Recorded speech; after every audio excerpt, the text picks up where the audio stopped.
Di atas meja kantorku, tergeletak sebuah undangan berwarna gading yang mewah. Kalimat yang merayakan ulang tahun pernikahan ke-10 Saraswati Adiningrat dan Baskara Wijoyo diembos dengan tinta emas, berkilauan di bawah cahaya lampu. 10 tahun, mungkin bukan waktu yang terlalu panjang, tetapi cukup untuk mengubah seorang gadis muda penuh mimpi menjadi wanita yang tenang, dan seorang istri yang menciptakan citra keluarga panutan yang sempurna di mata semua orang. Aku, Saraswati Adiningrat, pernah mempercayai hal itu tanpa syarat. Dulu aku berpikir hidupku adalah sebuah simfoni merdu tanpa satu nada sumbang pun, dan suamiku, Baskara Wijoyo, adalah konduktor brilian yang menciptakan lagu indah itu. Menengok kembali 10 tahun terakhir, aku sadar telah mengorbankan banyak hal.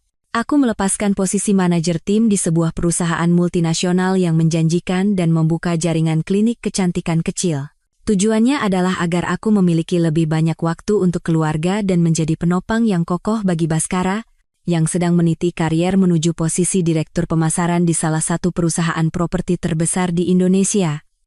Teman-temanku mengatakan aku bodoh, menyia-nyiakan bakatku, namun setiap kali aku melihat tatapan bangga dan senyum puas di wajah Baskara, aku merasa semua pengorbananku sepadan. Dia selalu berkata padaku, istriku yang terbaik. Tanpamu, aku tidak akan menjadi seperti sekarang. Kata-kata itu lebih manis dari rayuan apapun di dunia. Pesta perayaan kali ini harus istimewa dan sempurna, sama seperti kehidupan pernikahan kami yang begitu kujaga. Aku memesan convention hall di hotel terbaik di Jakarta, membuat daftar tamu yang lebih dari 300 orang, dan secara pribadi mengurus setiap detail, mulai dari makanan hingga sebotol anggur. Aku ingin semua orang yang datang tidak hanya terpesona oleh kemegahannya, tetapi juga mengagumi dan iri pada cinta kami yang kokoh. Sore itu, setelah menyelesaikan dekorasi bunga dan pulang ke rumah dengan tubuh lelah, Baskara juga baru saja tiba. Dia memegang sebuah kotak beludru berwarna merah tua. Senyumnya masih hangat, tatapannya masih lembut. Dia mendekatiku, dengan lembut menyingkirkan anak rambut yang jatuh di dahiku, dan berkata, "Sayang, kamu pasti lelah sekali. Sibuk mengurus aku dan keluarga sampai lupa merawat diri sendiri. Kamu kurusan." Ketika dia membuka kotak itu, di dalamnya ada sebuah kalung berlian yang menyilaukan. Desainnya berupa dua hati yang saling bertautan. Hadiah ulang tahun di awal. Terima kasih sudah berada di sisiku selama 10 tahun ini. Rasanya seperti aliran air hangat menyelimuti hatiku, semua kelelahan sirna dalam sekejap. Aku memeluknya erat, membenamkan wajah di dadanya yang bidang, dan menghirup dalam-dalam aroma parfumnya yang familiar. Dengan suami yang begitu perhatian dan penuh kasih, apalagi yang bisa kuharapkan? Namun, tepat di saat aku tenggelam dalam kebahagiaan, sebuah kejanggalan kecil menyusup, seperti nada sumbang dalam simfoni yang sempurna. Ponsel di saku jas Baskara bergetar singkat. Dia dengan lembut melepaskan pelukanku, mengeluarkan ponselnya, dan memeriksanya. Aku tidak melewatkan ekspresi wajahnya yang mengeras sesaat. Namun, dia segera mematikan layar dan tersenyum padaku. "Ah, SMS spam lagi." Tetapi tatapannya tanpa sadar mengarah ke balkon. Sebuah perilaku yang belum pernah dia tunjukkan sebelumnya. Intuisi seorang wanita membisikkan ada sesuatu yang salah, tetapi aku berusaha menepis pikiran itu. Mungkin aku terlalu sensitif. Lelah membuatku berpikir yang tidak-tidak. Aku kembali menyibukkan diri dengan persiapan pesta, memastikan riak kecil di hatiku tidak merusak kebahagiaan besar ini. 10 tahun. Cinta kami telah teruji oleh banyak badai, tidak mungkin ada apa-apa. Namun, riak itu tidak kunjung hilang. Malam itu, saat aku sedang memeriksa daftar tamu terakhir di ruang kerja, telepon untuk Baskara berdering lagi. Kali ini, dia tidak mematikannya. Dia menatapku dengan sorot mata ragu-ragu sejenak.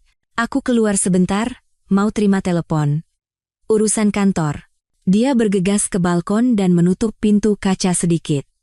Celahnya sangat kecil, tetapi dalam keheningan malam, aku bisa samar-samar mendengar beberapa patah kata. Suaranya rendah dan berat, tidak seperti biasanya. "Sudah, jangan menangis lagi. Biar aku yang urus semuanya." "Ya, besok pagi aku langsung ke sana." Potongan-potongan kalimat itu menjadi jarum tak terlihat yang menusuk dadaku, membangkitkan kembali kegelisahan yang kurasakan di siang hari. Siapa yang menangis? Apa yang harus diurus oleh Baskara? Dan mengapa harus besok pagi? Lusa adalah pesta perayaan kami. Ribuan pertanyaan berputar-putar di kepalaku. Aku mencoba fokus pada layar komputer, tetapi huruf-huruf itu menari-nari di depan mataku. Beberapa saat kemudian, Baskara masuk. Ekspresinya seperti biasa, bahkan terlihat lebih ceria. Dia mendekat dari belakang dan memeluk bahuku. Belum selesai juga, sayang. Lanjutkan besok saja. Ayo tidur. Kamu terlalu lelah akhir-akhir ini. Aku memutar kursiku dan menatap lurus ke matanya, mencoba mencari jawaban di sana. Ada masalah di kantor? Suaramu terdengar serius tadi. Baskara tertawa. Senyum yang sangat alami, tidak ada sedikit pun kecanggungan. Ah, bukan apa-apa. Klien penting di Surabaya tiba-tiba minta bertemu. Kontrak proyek baru harus diselesaikan, dan sialnya mereka hanya punya waktu besok pagi. Sepertinya aku harus ke sana sebentar. Pergi pagi, pulang sore. Surabaya. Bukankah proyek itu baru akan dimulai minggu depan? Kenapa terburu-buru? Kecurigaan yang samar muncul di benakku. Sepenting itukah? Lusa kan pesta kita. Apa kamu bisa kembali tepat waktu? Suaraku penuh kekhawatiran. Tentu saja aku akan pulang tepat waktu. Jangan khawatir, sayang. Baskara mencium keningku. Ini kontrak terbesar tahun ini. Ini juga berhubungan langsung dengan promosiku menjadi wakil direktur utama. Kamu juga senang kan kalau suamimu jadi wakil direktur utama? Aku berangkat subuh. Selesaikan urusan, lalu langsung naik pesawat kembali. Aku janji sudah tiba sebelum besok malam untuk membantumu melakukan persiapan terakhir, tunggu saja di rumah baik-baik ya. Penjelasannya sangat masuk akal. Kariernya, promosinya, semua adalah hal yang selalu kudukung. Namun, entah kenapa hatiku tidak tenang. Cara dia menekankan kata wakil direktur utama, sikapnya yang menjadikan ambisinya sebagai alasan, terasa tidak tulus. Tetapi aku tahu, jika aku bertanya lebih jauh, dia akan mengatakan aku tidak mempercayainya, tidak memahami pekerjaannya. Selama 10 tahun, aku selalu menjadi istri yang pengertian. Kali ini pun harus begitu. Aku bangkit, berjalan ke lemari, dan mulai mengeluarkan koper kecilnya. Biar aku siapkan barang-barangmu. Hati-hati di jalan ya. Baskara menatapku dengan ekspresi puas, mungkin karena sikapku yang perhatian. Dia tidak tahu. Saat dia berbohong, sebuah retakan tak kasat mata mulai terbentuk pada lukisan sempurna yang telah susah payah kulukis selama 10 tahun. Retakan yang sangat kecil, tetapi cukup untuk menjadi celah bagi badai paling mengerikan untuk merembes masuk. Aku terus berkata pada diriku sendiri, ini hanya pikiran konyol. Aku hanya terlalu sensitif dan curiga karena kelelahan mempersiapkan pesta besar. Baskara adalah suamiku, pria yang telah bersamaku selama 10 tahun. Tidak mungkin dia menipuku di saat yang begitu berarti ini, bukan? Aku memasukkan kalung berlian ke dalam kotaknya dan menyimpannya jauh di dalam laci meja rias. Hadiah yang seharusnya menjadi simbol cinta abadi itu, kini telah menjadi barang bukti yang menanamkan benih kecurigaan yang tidak nyaman di hatiku. Malam itu, aku berpura-pura tidur lelap di samping Baskara, tetapi kedua mataku terbuka lebar dalam kegelapan. Aku mendengar napasnya yang teratur, mencium aroma parfum maskulinnya yang familiar di bantal, tetapi entah kenapa aku merasa ada aroma lain, aroma yang asing, manis menyengat, dan terasa murahan. Aroma itu seperti hantu tak terlihat, melayang-layang di suatu tempat di kamar ini, dan mengganggu pikiranku. Aku menertawakan diriku sendiri. Apa aku sudah gila? Seorang wanita yang akan merayakan hari jadi yang mewah, dan baru saja menerima hadiah mahal dari suaminya, malah berimajinasi tentang hal yang tidak ada. Aku memejamkan mata, mencoba memaksa diri untuk tidur, berusaha mengusir pikiran-pikiran gila itu. Keesokan paginya, Baskara bangun sangat pagi. Dia mengenakan setelan bisnis yang rapi dan membawa koper kecil yang kusiapkan semalam. Dia mencium keningku dengan ringan dan berbisik, aku berangkat ya, sayang. Jaga rumah baik-baik. Aku akan segera kembali setelah urusan selesai. Aku hanya bergumam dari tenggorokan, mataku tetap terpejam. Aku tidak ingin dia melihat mataku yang lelah, dan lingkaran hitam di bawahnya karena tidak tidur semalaman.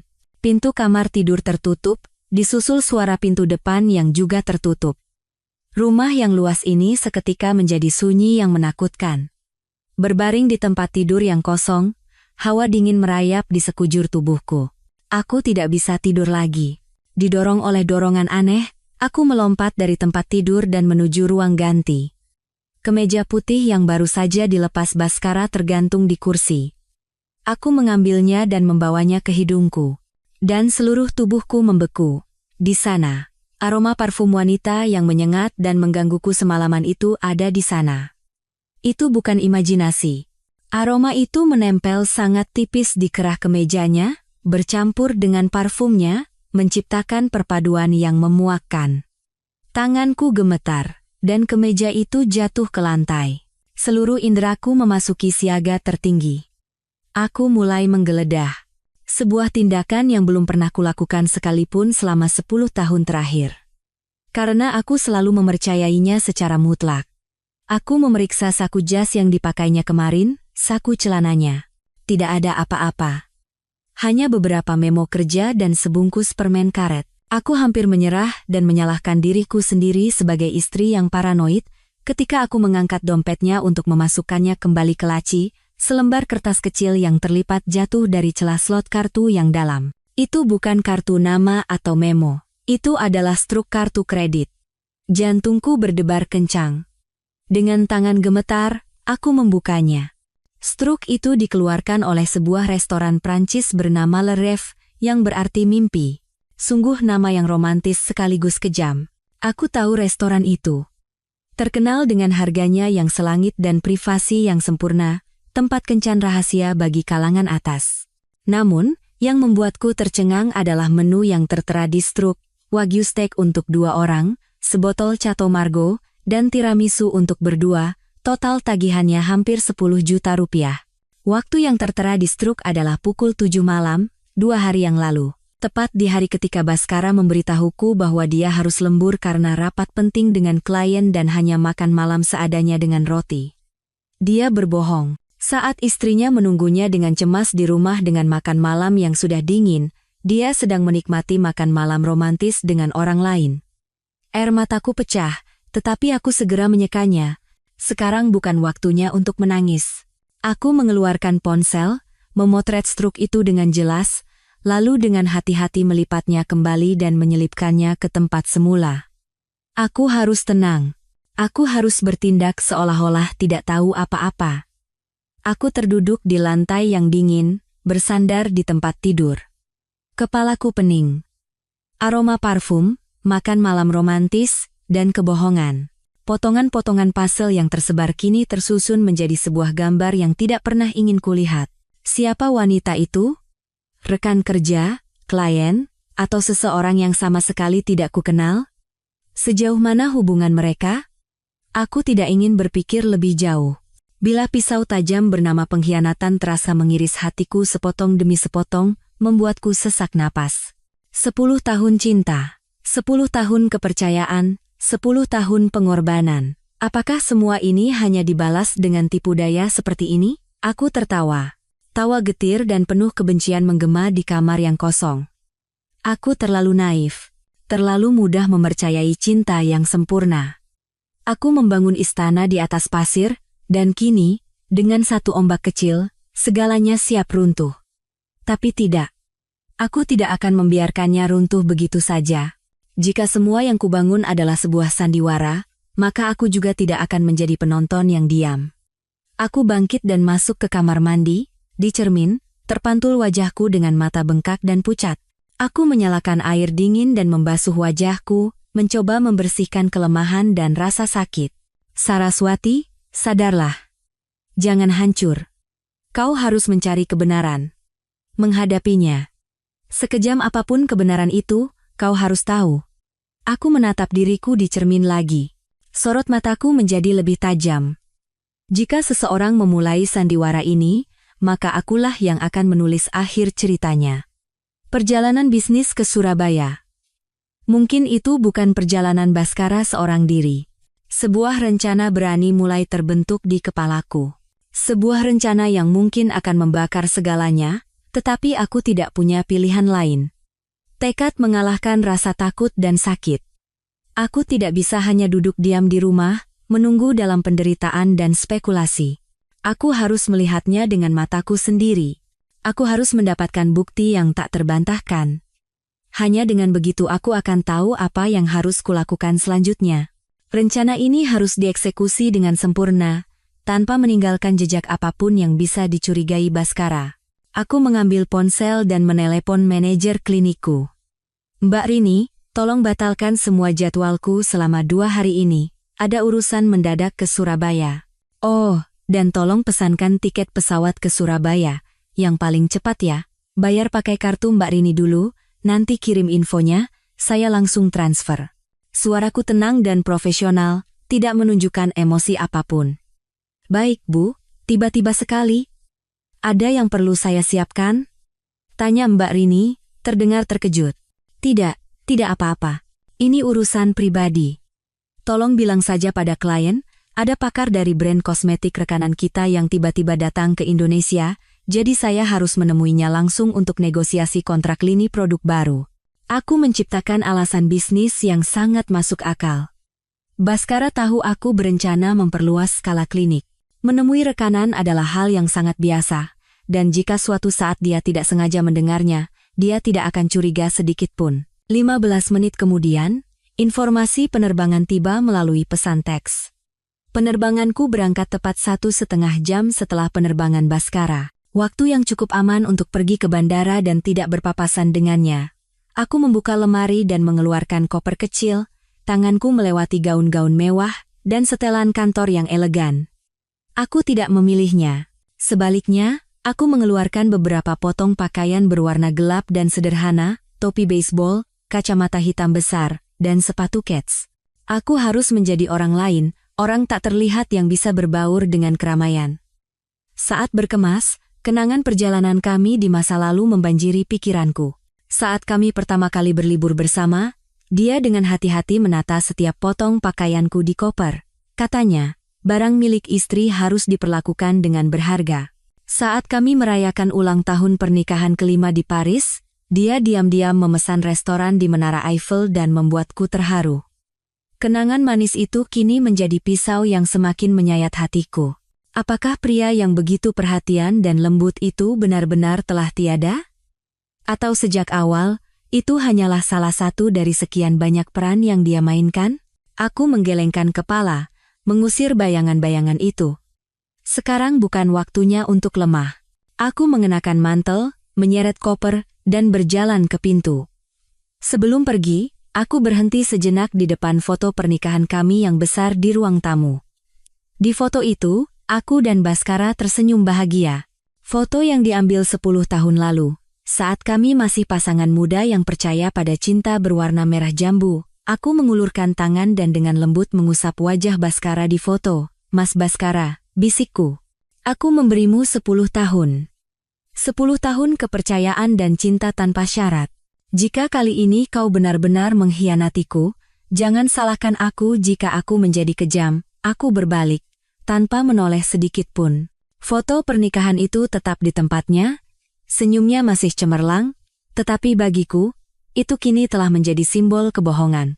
Penerbangan ke Surabaya memakan waktu sedikit lebih dari 1 jam, tetapi terasa seperti selamanya bagiku. Aku duduk di dekat jendela, memandangi awan putih yang berlalu begitu saja, hatiku berkecamuk. Apa yang harus kulakukan setibanya di sana? Bagaimana cara melacaknya? Dan jika kecurigaanku benar, bagaimana aku akan menghadapinya? Tidak ada jawaban. Aku hanya tahu aku harus pergi sampai akhir. Bandara Internasional Juanda menyambutku dengan gerimis musim gugur. Udara yang sejuk membuat hatiku yang kosong semakin dingin. Aku tidak memesan taksi ke hotel, melainkan menyewa mobil. Aku harus bergerak secara mandiri dan fleksibel. Setelah keluar dari bandara, aku langsung menuju hotel bintang 5 tempat Baskara mengatakan akan bertemu klien. Namun, aku tidak masuk. Aku memarkir mobil di sebuah kafe di seberang yang memungkinkan aku melihat seluruh lobi hotel. Aku memesan secangkir kopi hitam pekat. Rasa pahitnya sedikit menjernihkan pikiranku. Aku duduk di sana, menunggu dengan sabar seperti pemburu yang menanti mangsanya. Waktu berjalan lambat, 1 jam, 2 jam, lalu 3 jam. Aku sudah menghabiskan 2 cangkir kopi. Jantungku mulai berdebar lebih cepat, campuran antara cemas dan gelisah. Jangan-jangan dia berbohong tentang tempatnya juga? Apakah aku berada di tempat yang salah? Tepat saat aku hendak menyerah, sosok yang familiar muncul di lobi hotel.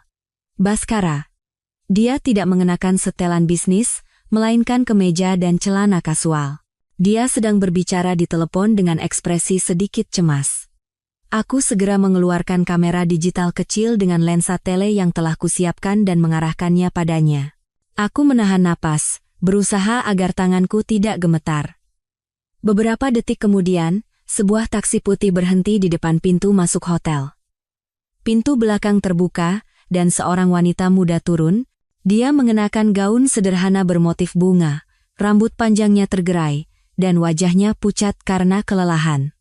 Namun, yang membuatku terkejut bukanlah kemunculannya, melainkan tindakan Bhaskara selanjutnya.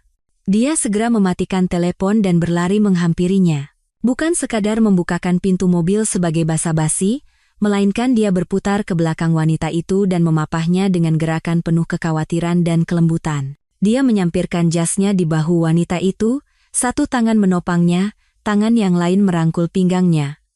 Mereka tidak masuk ke hotel. Mereka menuju ke area parkir. Aku segera menyalakan mesin mobil dan mengikuti mereka, jantungku sesak seolah diremas seseorang. Tindakan Bhaskara bukanlah sikap seorang atasan terhadap bawahan atau rekanan. Itu adalah perhatian dan kekhawatiran seorang pria terhadap wanitanya. Mobil Bhaskara perlahan keluar dari tempat parkir, aku menjaga jarak aman dan mengikutinya dari belakang. Jalan di depan yang kabur dalam kabut hujan terasa seperti masa depan pernikahanku, berkabut dan tak terlihat jalan keluarnya. Tapi aku harus terus berjalan.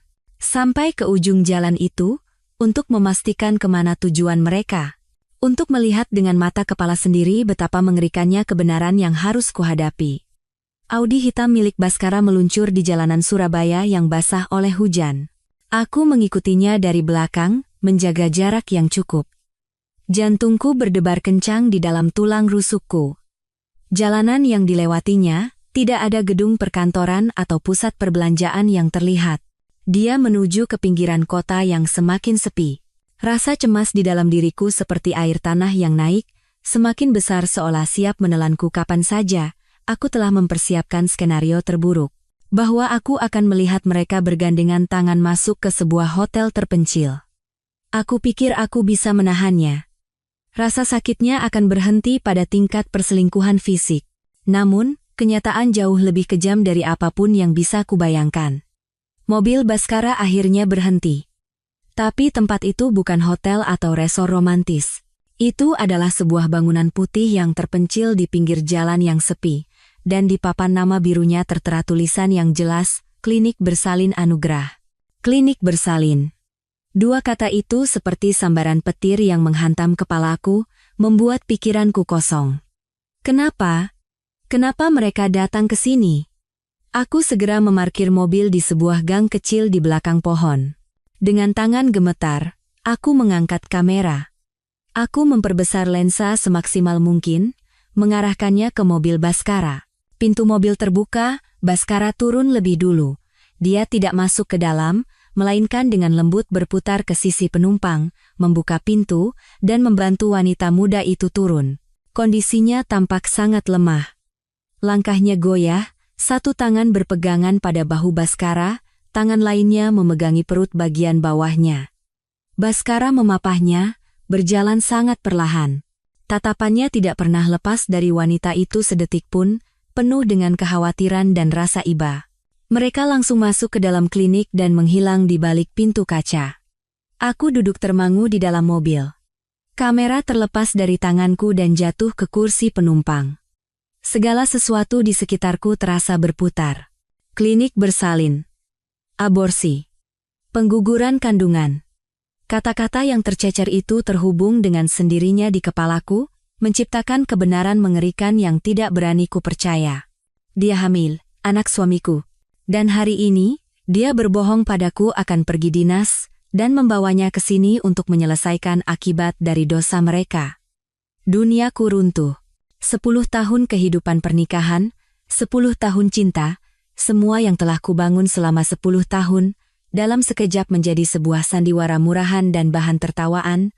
Aku pikir aku cukup kuat untuk menghadapi segalanya, tetapi kebenaran ini melampaui batas kesabaranku. Rasa sakit menyerang.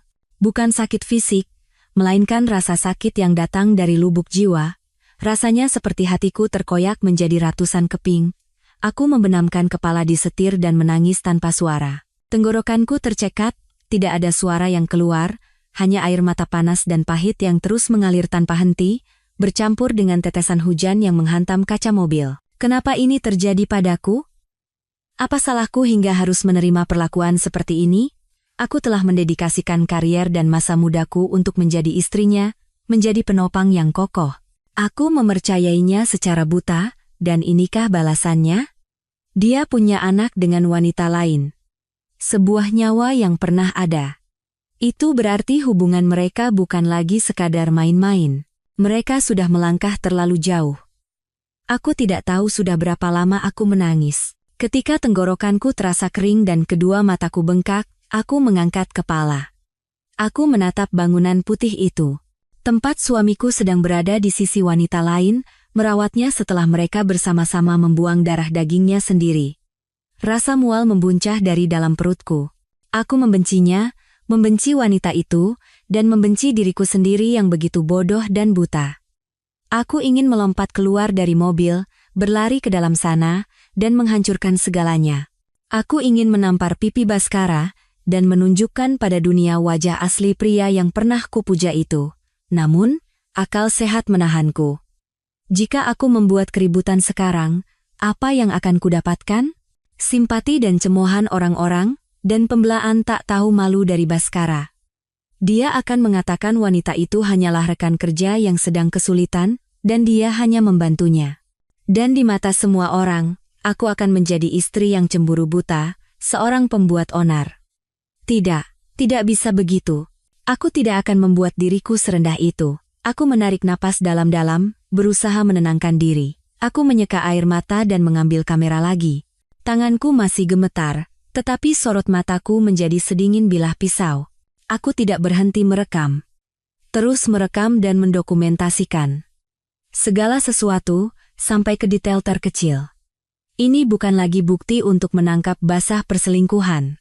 Ini akan menjadi surat putusan yang akan kujatuhkan pada Baskara, surat dakwaan yang akan mengungkap dosanya. Sekitar 2 jam lebih berlalu, pintu klinik terbuka lagi, Baskara keluar sambil memapah wanita itu. Dia terlihat lebih pucat dan lemah daripada saat masuk. Dia dengan hati-hati mendudukkannya di kursi penumpang, memasangkan sabuk pengaman, lalu kembali ke kursi pengemudi. Sebelum menyalakan mesin, dia mencondongkan tubuhnya dan memberikan ciuman ringan di kening wanita itu. Ciuman yang berisi penghiburan dan kelegaan. Semua adegan itu terekam dengan jelas di lensa kameraku. Mobil mereka perlahan meninggalkan klinik. Aku tidak lagi mengikutinya. Tujuan mereka selanjutnya pasti tempat di mana wanita itu bisa beristirahat. Aku tidak perlu tahu lebih jauh. Apa yang kusaksikan hari ini sudah lebih dari cukup. Aku duduk di mobil, memandangi mobil Baskara yang menghilang di telan hujan. Aku tidak menangis lagi. Sesuatu di dalam diriku telah mati, hancur menjadi debu. Sesuatu itu adalah cinta dan kepercayaan. Namun, dari tumpukan abu itu, sesuatu yang lain lahir, lebih kuat dan lebih dingin. Aku tahu apa yang harus kulakukan sekarang. Sandiwara ini harus terus berlanjut. Dan orang yang akan menentukan kapan tirai ditutup adalah aku. Hujan di luar jendela mobil sepertinya semakin deras. Tetesan air menghantam kaca dengan keras, mengeluarkan suara yang mendesak dan sedih, seperti gejolak hatiku. Aku tidak langsung pergi. Aku duduk diam tak bergerak di dalam mobil yang dingin, menatap gedung klinik tempat sebuah tragedi baru saja dipentaskan di depan mataku. Tragedi di mana akulah satu-satunya penonton. Rasa sakit itu masih ada. Pedih dan nyeri seperti luka yang ditaburi garam. Namun di atas rasa sakit itu, kemarahan yang dingin perlahan menggerogoti hatiku. Aku sudah menangis, sudah menjerit tanpa suara, sudah membiarkan kelemahan menggerogoti jiwaku. Tapi sekarang, cukup. Air mata tidak akan mengubah kebenaran, tidak akan membuat pengkhianat menyesal. Hanya tindakan-tindakan yang tegas dan kejam, yang akan mengembalikan keadilan atas 10 tahun masa mudaku dan kepercayaanku yang hilang. Aku menyalakan mesin mobil, tetapi tidak kembali ke bandara. Sebaliknya, aku mengemudikan mobil ke sebuah kafe kecil yang tenang, tempat aku bisa menata pikiran yang kacau. Aku memesan secangkir espresso. Rasa pahit yang menusuk lidah menembus otakku, anehnya membuat pikiranku menjadi jernih. Aku duduk di sana, mengeluarkan kamera, dan menonton kembali rekaman yang baru saja kuambil. Setiap gerakan Baskara dan wanita itu, setiap gestur mereka, terekam jelas di layar. Cara dia memapahnya dengan lembut, cara dia menatapnya dengan cemas, dan ciuman penghiburan di keningnya. Setiap frame terasa seperti sayatan pisau, tetapi aku tidak menghindar. Bukan untuk menyiksa diriku sendiri, tetapi untuk menanamkan pengkhianatan ini dalam-dalam di hatiku, untuk menjadikannya bahan bakar dan percikan api yang akan menyulut dendamku. Mereka telah melakukan perbuatan keji bersama-sama. Membuang satu nyawa. Mereka pikir semuanya akan terkubur dalam keheningan, bahwa aku tidak akan pernah tahu. Tapi mereka salah. Aku tidak hanya tahu, aku bahkan punya buktinya. Video ini bukan sekadar bukti perselingkuhan. Ini adalah bukti penipuan yang terencana, bukti kebobrokan moral, dan aku akan menggunakannya. Bukan sekarang, tetapi pada saat yang paling tepat, saat di mana ia bisa menghasilkan daya hancur yang paling besar, aku menyesap kopiku. Rasa pahit menyebar di mulutku, tetapi kepalaku anehnya terasa jernih. Sebuah rencana mulai terbentuk, hingga ke detail terkecil. Aku tidak akan membuat keributan atau menuntut penjelasan. Aku tidak akan memberikan petunjuk apapun pada Baskara bahwa aku tahu segalanya. Aku akan kembali ke Jakarta, kembali ke rumah itu, dan terus memainkan peranku sebagai istri yang bijaksana, wanita bahagia yang menantikan hari jadi pernikahan. Aku akan membiarkannya terus terbuai dalam kepuasan dan rasa aman sebagai seorang pembohong profesional. Pesta ulang tahun pernikahan ke-10. Dia ingin menggunakannya untuk menaikkan citranya, menjilat atasannya, dan sebagai batu loncatan untuk posisi wakil direktur utama yang begitu didambakannya. Baiklah, aku akan membantunya menjadikan pesta itu sebagai acara yang tak akan pernah terlupakan. Aku akan menjadikannya panggung terbesar dan termegah, agar sandiwaranya berakhir dengan cara yang paling memalukan dan tragis. Sebuah panggung di mana wajah asli suami panutan, direktur pemasaran yang kompeten, akan terungkap di depan semua tamu, jajaran direksi, rekanan bisnis, dan kedua keluarga besar. Aku ingin membuatnya kehilangan segalanya, tepat di tempat di mana dia yakin akan memiliki segalanya. Aku tersenyum. Senyum dingin yang belum pernah muncul di bibirku selama beberapa tahun terakhir. Air mata telah berhenti, dan di tempatnya ada tekad sekeras baja. Air mata Saraswati yang lemah telah terkubur di tanah Surabaya ini. Orang yang kembali ke Jakarta adalah orang yang berbeda. Seseorang yang tahu cara berhitung, tahu cara bersabar, dan tahu cara mengambil kembali apa yang menjadi miliknya. Aku mengeluarkan ponsel dan memesan tiket pesawat kembali ke Jakarta sore ini. Aku harus kembali lebih dulu darinya.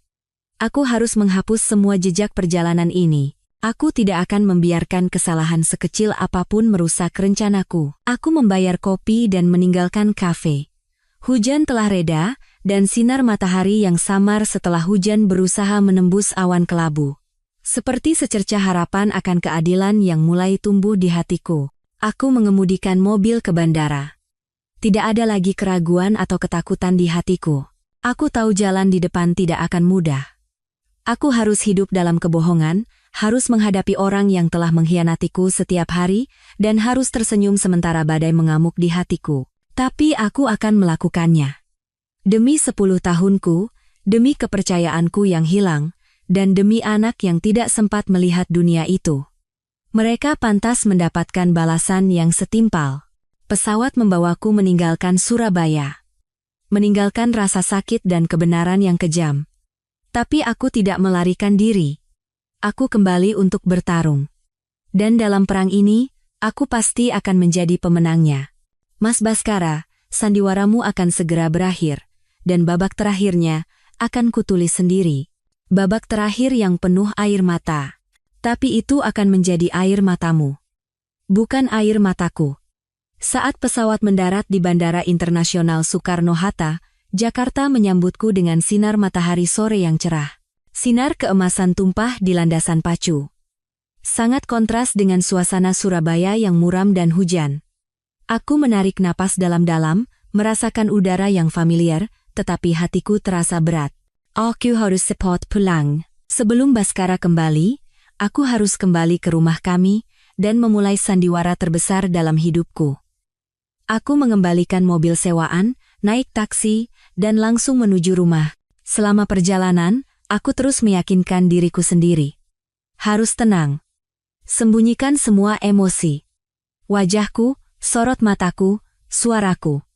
Tidak boleh ada sedikit pun yang menunjukkan keanehan. Aku harus menjadi Saraswati yang kemarin. Istri bijaksana yang mempercayai suaminya sepenuhnya, wanita yang tenggelam dalam kebahagiaan mempersiapkan hari jadi yang penting. Ketika aku tiba, rumah yang luas itu masih sepi. Aku menghela napas lega. Masih ada waktu. Hal pertama yang kulakukan adalah menghapus semua jejak. Aku memeriksa ponsel, menghapus riwayat panggilan dengan Mbak Rini, pesan konfirmasi tiket pesawat, dan semua foto struk serta foto Baskara dan wanita itu yang telah kusimpan di folder tersembunyi yang dilindungi kata sandi. Video dari klinik kupindahkan ke sebuah USB kecil dan kusembunyikan jauh di dalam buku tua di ruang kerja. Aku mandi dan mengenakan piyama sutra yang lembut. Aku menyemprotkan sedikit parfum beraroma segar yang sangat disukai Baskara. Aku ingin menghapus bau rumah sakit, bau hujan, dan bau pengkhianatan yang membebaniku. Kemudian, aku turun ke dapur dan mulai menyiapkan makan malam. Aku memasak semua makanan favoritnya. Sop buntut, sate ayam, dan bahkan gado-gado. Aku menata makanan dengan apik di meja makan dan meletakkan vas berisi bunga lili yang harum. Aku ingin menciptakan suasana yang hangat dan nyaman, citra seorang istri yang baik yang menunggu suaminya pulang dari perjalanan dinas. Semuanya harus sempurna, tanpa celah. Sekitar pukul 8 malam, aku mendengar suara mobil Baskara masuk. Jantungku berdebar kencang, tapi aku cepat-cepat menguasai diri. Aku menarik napas dalam-dalam, memasang senyum paling cerah, dan berjalan ke pintu untuk menyambutnya. Perjalanan dinasnya pasti melelahkan ya, kataku dengan suara lembut, sambil mengambil tas kerjanya. Baskara tampak sedikit terkejut dengan sambutanku, tetapi kemudian tersenyum lelah. Iya, sayang. Agak capek, tapi lega karena pekerjaan selesai dengan baik. Dia membungkuk untuk menciumku, tetapi aku dengan cerdik menghindar sehingga bibirnya hanya menyentuh pipiku dengan ringan. Aku tidak tahan dengan sentuhan munafiknya. Aku sudah siapkan makan malam. Semuanya kesukaanmu. Cepat mandi dan makan selagi hangat. Aku masih berbicara dengan suara lembut. Baskara mengangguk dan langsung naik ke atas. Aku berdiri di ruang tamu, memandangi punggungnya. Hatiku sedingin es. Dia benar-benar aktor yang hebat. Tidak ada celah sedikit pun di wajahnya, tidak ada secuil pun rasa bersalah. Jika aku tidak menyaksikannya sendiri, aku pun akan percaya pada penampilannya yang lelah karena pekerjaan. Selama makan malam, aku berusaha bersikap salamiah mungkin. Aku terus menambahkan lauk ke piringnya dan bertanya tentang perjalanan dinasnya. Kontraknya lancar? Kliennya tidak mempersulitkan? Aku menatap lurus ke matanya, mencoba mencari secercah kegugupan. Tapi tidak ada. Baskara menjawab tanpa ragu. Dia mengarang cerita tentang proses negosiasi yang alot, tentang bagaimana dia berjuang meyakinkan mitra bisnisnya. Ceritanya begitu detail, sehingga aku sendiri hampir mempercayainya. Kamu hebat sekali, kataku sambil menuangkan segelas anggur untuknya. Syukurlah semuanya beres. Sekarang kita bisa fokus pada pesta perayaan kita. Persiapannya sudah hampir selesai, tinggal mempelai prianya saja yang tampil gagah. Mendengar perkataanku, Baskara tertawa lepas. Tawa yang penuh percaya diri. Dia mengangkat gelasnya dan menyentuhkannya dengan ringan ke gelasku. Semua ini berkat istriku. Kamu benar-benar penopangku yang paling kokoh. Aku ikut tersenyum dan membawa gelas ke bibirku, tetapi hatiku terasa pahit. Penopang. Berkat aku menjadi penopangnya, dia bisa dengan tenang berperang di medan lain, medan yang ternoda oleh dosa. Malam itu, saat berbaring di tempat tidur, Baskara memelukku dari belakang dan berbisik, "Aku kangen." Seluruh tubuhku menegang. Sentuhannya terasa menjijikkan. Aku segera mencari alasan. "Aku lelah sekali, sayang." Sepertinya beberapa hari ini terlalu memaksakan diri untuk persiapan pesta. Baskara terdengar sedikit kecewa, tetapi dia tidak berkata apa-apa lagi dan melepaskan pelukannya. "Kalau begitu, cepatlah tidur." Dia membalikkan badan, dan beberapa saat kemudian, napasnya yang teratur terdengar. Bagaimana dia bisa tidur begitu nyenyak? Setelah melakukan hal sekeji itu dan berbohong terang-terangan pada istrinya, bagaimana dia bisa tidur dengan begitu damai? Dan aku kembali terjaga semalaman. Mendengar napas orang di sampingku, aku merasakan keterasingan yang menakutkan. 10 tahun kami tidur di ranjang yang sama, tetapi baru malam ini aku menyadari bahwa aku tidak pernah benar-benar memahami pria ini. Aku telah memulai sandiwaraku. Peran yang menyakitkan dan sulit, tetapi aku tahu aku harus terus melakukannya. Sampai hari di mana tirai sandiwara ini ditutup, aku harus memerankan peran ini dengan sempurna. Dan saat itu tiba, orang yang harus membayar semua harganya, bukanlah aku. Hidup dalam kebohongan adalah siksaan yang luar biasa. Setiap hari aku harus mengenakan topeng, tersenyum dan berbicara pada orang yang telah menusukku dari belakang. Setiap kata manis Baskara, setiap sentuhan mesranya, membuatku mual, tetapi aku harus menerimanya dan memainkan peran sebagai istri yang bahagia dengan sempurna. Tekanan ini perlahan menggerogoti jiwaku seperti racun. Aku tahu aku tidak bisa melakukan ini sendirian. Aku butuh sekutu. Seseorang yang cerdas, berhati-hati, dan bisa dipercaya untuk membantuku menyusun rencana yang sempurna.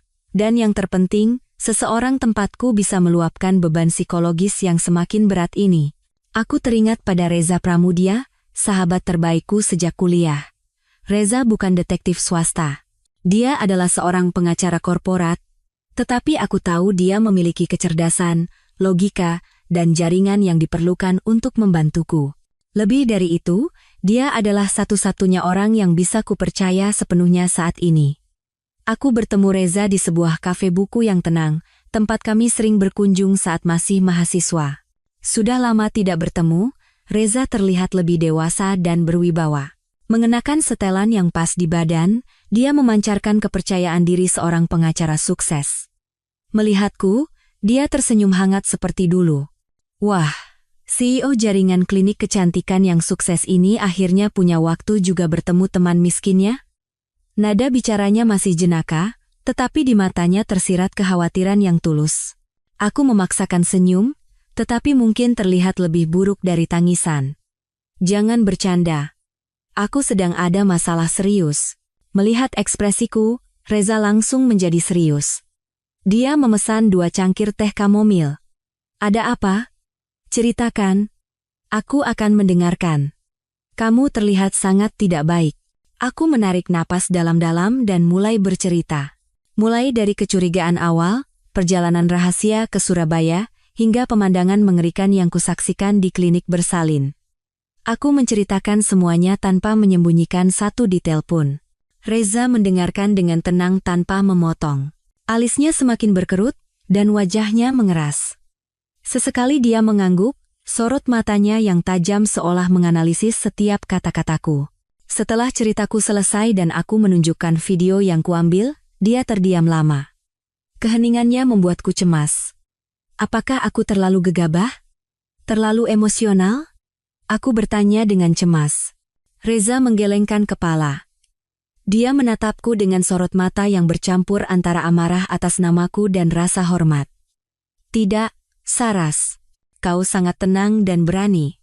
Kebanyakan wanita dalam situasimu akan hancur atau membuat keributan yang tidak berguna. Kau telah melakukan hal yang paling sulit. Menahan emosi dan mengamankan bukti. Dia menghela napas dan berkata dengan suara rendah, aku tidak menyangka Baskara orang seperti itu.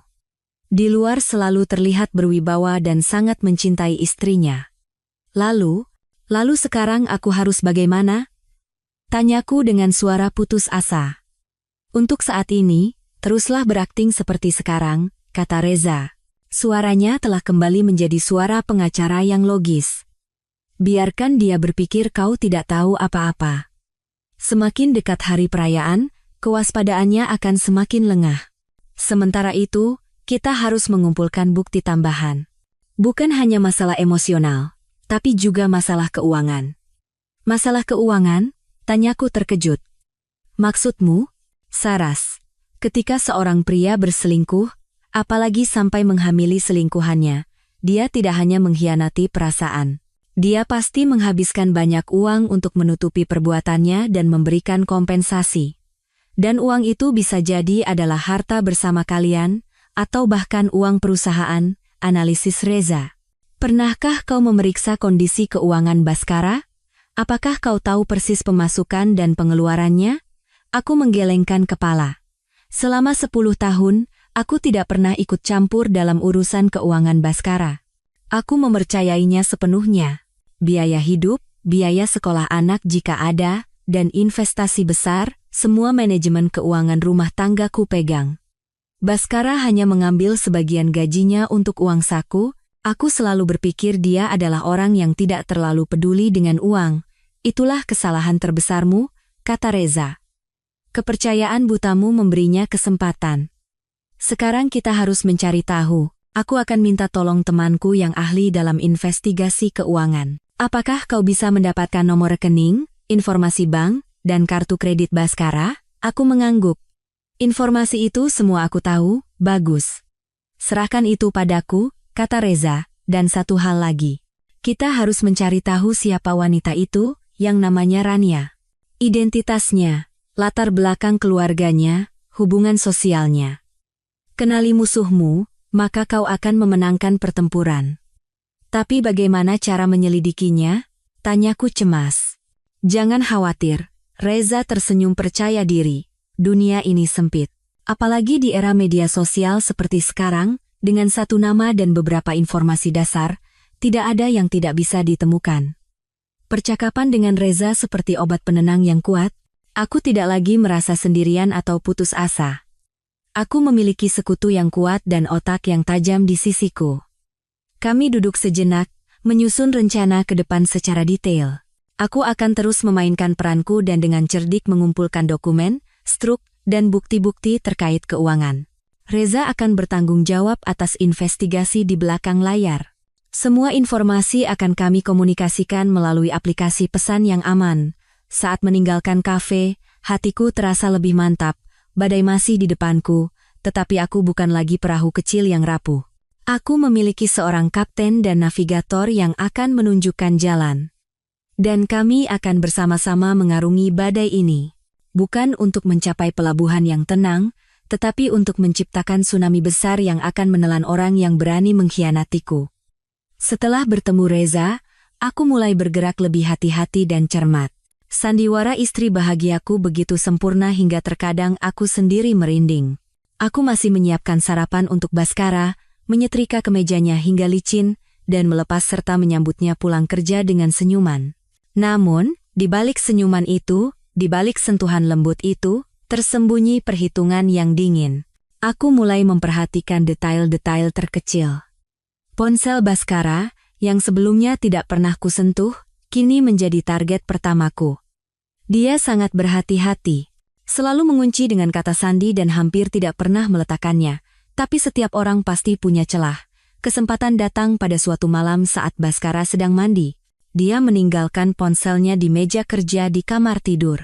Jantungku berdebar kencang. Aku tahu waktuku tidak banyak.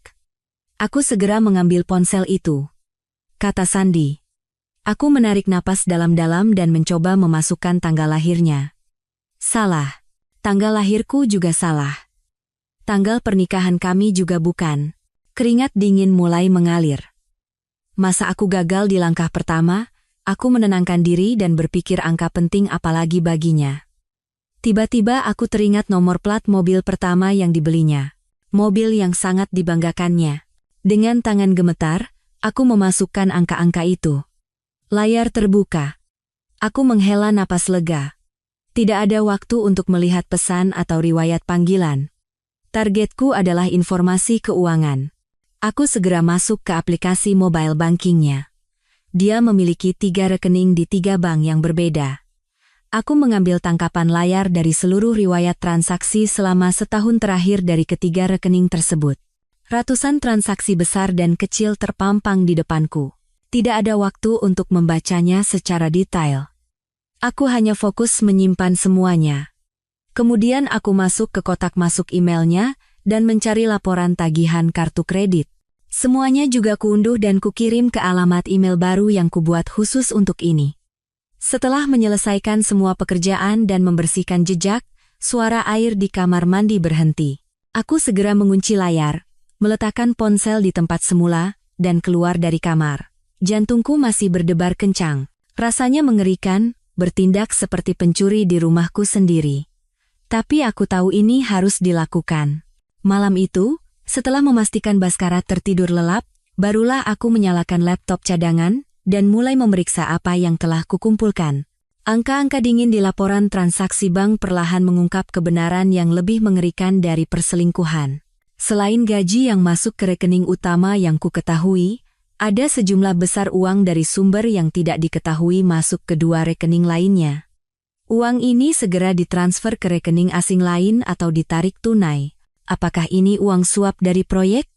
Aku tidak yakin. Tapi ini menunjukkan bahwa Baskara tidak sebersih kelihatannya.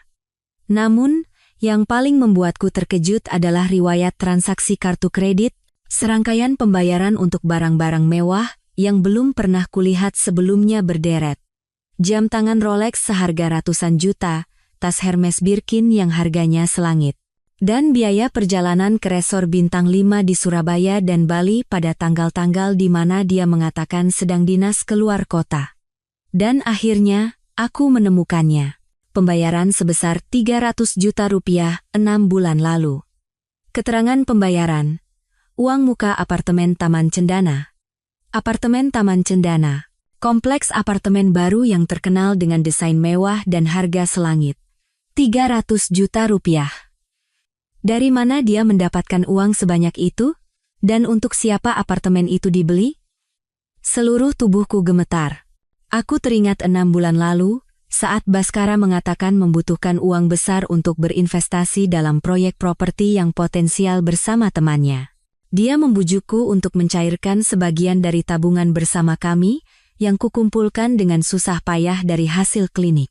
Dia mengatakan ini adalah kesempatan emas, dan dalam beberapa tahun, modal akan kembali dan keuntungan bisa berlipat ganda.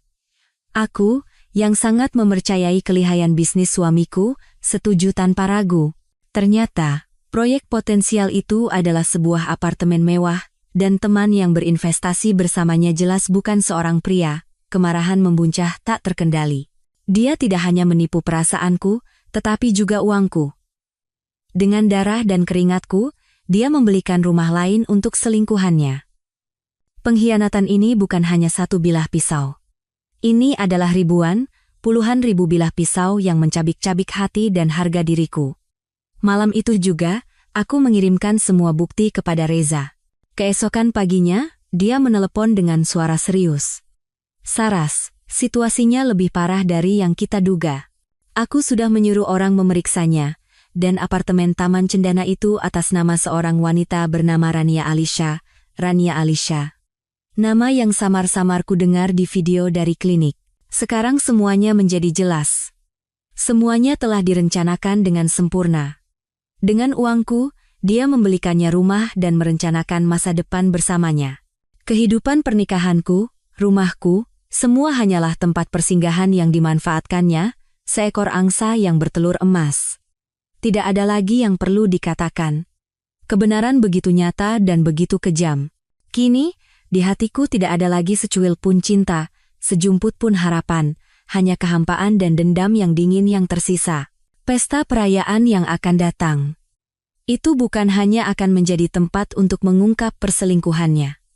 Itu akan menjadi tempat di mana aku akan merebut kembali semua milikku, uangku dan kehormatanku. Setelah mendapatkan bukti kuat mengenai keuangan, aku tahu aku memiliki senjata yang sangat ampuh. Namun, untuk menutup tirai sandiwara dengan cara yang paling sempurna, aku perlu memahami lawanku lebih dalam. Rania Alisha. Siapakah dia? Dari mana asalnya, dan bagaimana persisnya hubungannya dengan Baskara?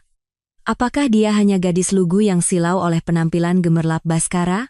Ataukah dia adalah kaki tangan dalam sandiwara penipuan ini? Aku meneruskan pertanyaan-pertanyaan ini kepada Reza. Dan hanya dalam beberapa hari, dia mengirimkan laporan rinci tentang Rania Alisha, sebuah laporan yang membuatku melihat segalanya dari sudut pandang yang baru. Rania Alisha bukanlah anak magang lugu seperti yang kubayangkan. Dia berusia 22 tahun. Lahir di sebuah kota kecil dari keluarga pekerja biasa. Orang tuanya bercerai sejak dini, dan Rania tinggal bersama ibunya, terpaksa bekerja sejak usia muda.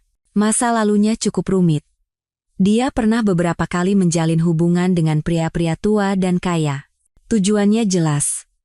Menggunakan masa muda dan kecantikannya untuk mendapatkan kehidupan mewah dan melarikan diri dari masa lalu miskin yang selalu ingin ditinggalkannya. Laporan Reza juga melampirkan isi pesan WhatsApp yang berhasil dipulihkan dari ponsel lama Rania, pesan-pesan yang telah dihapusnya, tetapi berhasil dikembalikan oleh ahli teknologi Reza. Membaca pesan-pesan itu, aku merinding melihat betapa perhitungannya gadis muda ini. Dia bukan korban, melainkan seorang pemburu profesional. Begitu masuk sebagai anak magang di perusahaan, dia sengaja mendekati Baskara. Dengan penampilannya yang rapuh dan lemah, dia membangkitkan rasa kasihan dan insting melindungi dari seorang pria parubaya. Dia terus-menerus mengeluh tentang kondisi keluarganya yang sulit dan mimpi-mimpinya yang kandas, menciptakan citra gadis malang yang butuh perlindungan. Dan Baskara, yang berada di puncak kesuksesan, dan mungkin merasa jenuh dengan kehidupan rumah tangga yang terlalu damai, dengan mudah masuk ke dalam perangkap itu. Dia menemukan kesegaran, kekaguman, dan ketergantungan pada Rania, sesuatu yang tidak bisa ditemukannya pada diriku, istrinya yang terlalu mandiri dan kompeten. Namun, yang paling menjijikkan adalah pesan-pesan setelah dia tahu dirinya hamil. Mas Bas, aku hamil. Aku takut sekali. Aku tidak tahu harus bagaimana. Awalnya, pesan itu terdengar seperti orang yang ketakutan. Namun, beberapa hari kemudian, setelah yakin bahwa Baskara tidak akan meninggalkannya, nada bicara Rania berubah total. Mas, jadi gimana? Masa anak kita nanti tumbuh tanpa ayah? Aku nggak minta status apa-apa kok. Cukup Mas siapkan satu rumah saja untuk menjamin masa depanku dan anak kita. Dia tidak meminta secara langsung. Dia menggunakan bayi itu, menggunakan kelemahan seorang ibu muda untuk menekan, dan perlahan-lahan mencapai tujuannya.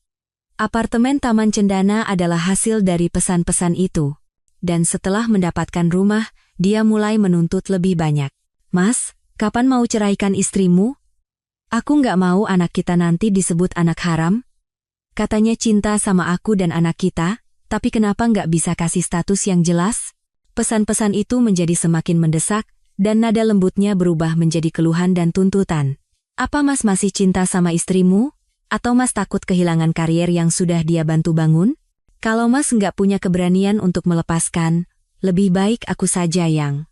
Sampai di sini, aku menyadari bahwa keguguran itu mungkin bukanlah kecelakaan yang tidak disengaja. Itu bisa jadi bagian dari rencana Rania. Ketika Baskara masih ragu untuk bercerai, dia mengeluarkan kartu terakhirnya. Mungkin dia sengaja memicu keguguran, atau setidaknya dengan tidak berhati-hati, dia menjadikan dirinya korban yang lebih menyedihkan di depan Baskara, membuatnya merasa lebih bersalah dan berutang budi. Di usia yang baru 22 tahun, bisa memiliki pemikiran dan taktik yang begitu mengerikan, aku tidak lagi memiliki sedikit pun rasa kasihan padanya. Dia dan Baskara, mereka adalah pasangan yang serasi. Yang satu haus materi, yang lain haus akan puja-puji dan rasa berkuasa. Mereka saling menemukan dan bersama-sama menciptakan sandiwara kebohongan yang menginjak-injak kebahagiaanku. Aku mengirimkan laporan ini kepada Reza dengan menambahkan pesan. Aku sudah tahu pasti siapa lawanku. Sekarang saatnya mempersiapkan sandiwara terakhir. Reza langsung menelepon. Saras, apa kau benar-benar akan sejauh ini? Semuanya sudah jelas. Dengan bukti-bukti ini, kau pasti akan menang mutlak dalam gugatan cerai. Tidak perlu memperbesar masalah, kan? Suara Reza terdengar khawatir. Aku mengerti kekhawatirannya. Dia mengkhawatirkanku. Dia takut aku akan terjebak dalam pusaran dendam dan melukai diriku sendiri. Tapi dia tidak mengerti bahwa bagiku sekarang, gugatan cerai saja tidak cukup. Reza, aku bukan hanya ingin bercerai, kataku dengan suara tenang namun tegas. Aku ingin keadilan. Selama 10 tahun, aku hidup untuknya, berkorban untuknya. Dia tidak hanya mengambil uangku, tapi juga kepercayaan dan masa mudaku. Dan sekarang, di hari ulang tahun pernikahan kami yang ke-10, hari yang menjadi simbol pengorbananku, dia ingin menjadikannya batu loncatan untuk kariernya. Aku tidak bisa menerimanya. Aku ingin dia membayar harganya. Aku akan membuatnya kehilangan segalanya, tepat di tempat di mana dia paling merasa percaya diri. Hanya dengan begitu, aku merasa bisa benar-benar memulai hidup baru. Di seberang telepon, Reza terdiam lama. Akhirnya, dia menghela napas. Baiklah. Jika itu keputusanmu, aku akan membantumu sampai akhir. Katakan apa yang harus kulakukan. Aku tersenyum. Aku tahu Reza akan selalu mendukungku. Bantu aku satu hal terakhir. Pesta itu. Semuanya harus direkam dengan sempurna. Waktu berlalu, dan hari pesta yang menentukan itu tinggal kurang dari seminggu. Selama itu, aku hidup seperti aktris kelas 1. Siang hari, aku tetap menjadi Saraswati, istri yang lembut dan bahagia, sibuk mempersiapkan hari jadi yang penting. Bersama Baskara, kami mencoba kembali gaun dan setelan yang dibuat khusus, memutuskan menu final, dan mengirimkan undangan terakhir bersama-sama. Setiap tindakanku penuh dengan kegembiraan dan antisipasi. Baskara sepenuhnya tertipu. Dia tidak curiga sedikit pun, malah terharu dan puas dengan perhatianku. Dia sering memelukku dan berbisik manis, memang istriku yang terbaik. Kalau ada kamu, aku tidak khawatir apa-apa. Setiap kali itu terjadi, aku hanya tersenyum. Kepahitan dan penghinaan yang tersembunyi di balik senyuman itu hanya aku yang tahu. Alasan dia tidak khawatir apa-apa adalah karena aku telah menyiapkan akhir yang luar biasa untuknya. Sementara itu, di belakang panggung, aku dan Reza bergerak tanpa henti. Rencana harus disiapkan dengan sangat detail dan cermat. Video yang akan ditayangkan di pesta akan menjadi sorotan utama dan bom paling kuat. Aku bekerja seharian dengan seorang ahli video yang diperkenalkan Reza untuk mengedit video tersebut. Kami tidak hanya menyatukan foto-foto, tetapi menciptakan sebuah cerita dengan awal, puncak, dan akhir. Awalnya adalah momen-momen bahagia antara aku dan Baskara selama 10 tahun terakhir. Perjalanan bersama, tawa, pelukan. Musik latarnya adalah balada yang manis dan romantis. Tujuannya adalah untuk memberikan efek kejut dan kontras yang lebih besar kepada semua orang ketika kebenaran terungkap. Setelah video bahagia itu berakhir, layar akan tiba-tiba menjadi hitam. Kemudian, video yang diambil di klinik bersalin akan muncul. Tanpa musik apapun, hanya suara hujan yang dingin dan suara mentah dari kenyataan. Pemandangan Baskara yang dengan lembut memapah Rania, ciumannya di kening. Semuanya akan diputar dengan sangat lambat dan jelas. Dan percakapan WhatsApp mereka akan disisipkan sebagai subtitle, tuntutan Rania, janji Baskara. Terakhir, video akan diakhiri dengan foto surat perjanjian jual beli apartemen Taman Cendana, dan struk hadiah-hadiah mahal. Semuanya akan terungkap tanpa bisa disangkal, tapi video saja tidak cukup. Reza memberitahuku, kita harus memastikan tidak ada seorang pun yang akan membela Baskara. Terutama Pak Dirgantara, presdir perusahaannya. Aku tahu Baskara sangat disukai oleh presdirnya dan dia juga mengundangnya sebagai tamu kehormatan di pesta ini. Lalu bagaimana caranya? Tanyaku. Kita harus mengirimkan hadiah untuk beliau. Reza tersenyum penuh arti, sebuah hadiah yang tidak bisa ditolak. Sesuai saran Reza, aku menyiapkan sebuah map khusus hanya untuk Pak Dirgantara. Di dalamnya tidak hanya berisi file video, tetapi juga laporan rinci tentang identitas dan masa lalu Rania, dan yang terpenting, Bukti-bukti suap yang diterima Baskara dari perusahaan subkontraktor. Hasil penyelidikan orang suruhan Reza mengungkapkan bahwa Baskara telah menggunakan jabatannya untuk mengambil cukup banyak uang dari proyek. Ini bukan lagi masalah moral pribadi. Ini adalah tindakan kriminal yang melanggar hukum dan peraturan perusahaan. Tidak ada presdir yang mau mengangkat orang dengan rekam jejak sekotor ini menjadi wakil direktur utama, kata Reza. Map ini akan diserahkan langsung oleh seorang pelayan khusus ke tangan beliau tepat sebelum video ditayangkan. Begitu beliau selesai membacanya, semuanya sudah diputuskan. Segalanya tampak telah disiapkan dengan sempurna. Namun, saat itu, terjadi sebuah insiden tak terduga yang hampir merusak seluruh rencanaku. 2 hari sebelum pesta, saat aku sedang bekerja di klinik, sebuah nomor tak dikenal meneleponku. Aku hampir tidak mengangkatnya, tetapi sesuatu mendorongku untuk menekan tombol jawab. Halo, apakah ini dengan Ibu Saraswati? Di seberang telepon, terdengar suara seorang wanita muda yang sedikit ketakutan. Iya, saya Saraswati. Ini siapa ya? Saya. Rania. Seluruh tubuhku membeku. Rania. Kenapa dia meneleponku? Bu, bisakah kita bertemu sebentar? Ada yang ingin saya bicarakan. Ini sangat penting. Suaranya bergetar, hampir memohon. Aku bingung. Pikiranku kacau. Apa yang dia inginkan? Apakah dia tahu rencanaku? Atau ini adalah jebakan yang dibuat Baskara? Saya rasa tidak ada yang perlu kita bicarakan. Jawabku dingin dan hendak menutup telepon. Tunggu, Bu. Rania hampir berteriak.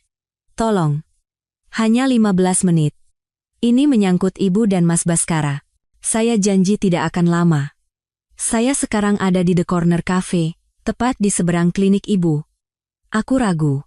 Di satu sisi, aku tidak ingin terlibat dengannya, tetapi di sisi lain, rasa penasaran dan firasat buruk mendorongku. Jika aku menolak, aku mungkin akan kehilangan informasi penting. Akhirnya, aku memutuskan untuk menghadapinya. Baiklah, 15 menit. Saya ke sana sekarang. Aku menutup telepon dan dengan hati penuh curiga, memberitahu Reza tentang pertemuan mendadak ini. Reza juga terdengar khawatir. Hati-hati, Saras. Bisa jadi itu jebakan. Aku akan segera ke sana. Aku akan duduk di meja lain dan mengawasimu. Beri isyarat jika ada apa-apa. Kehati-hatian Reza sedikit menenangkanku. Aku merapikan penampilanku, menarik napas dalam-dalam, lalu keluar dari klinik menuju kafe. Entah apa yang menantiku, jebakan atau kebenaran lain, aku harus menghadapinya.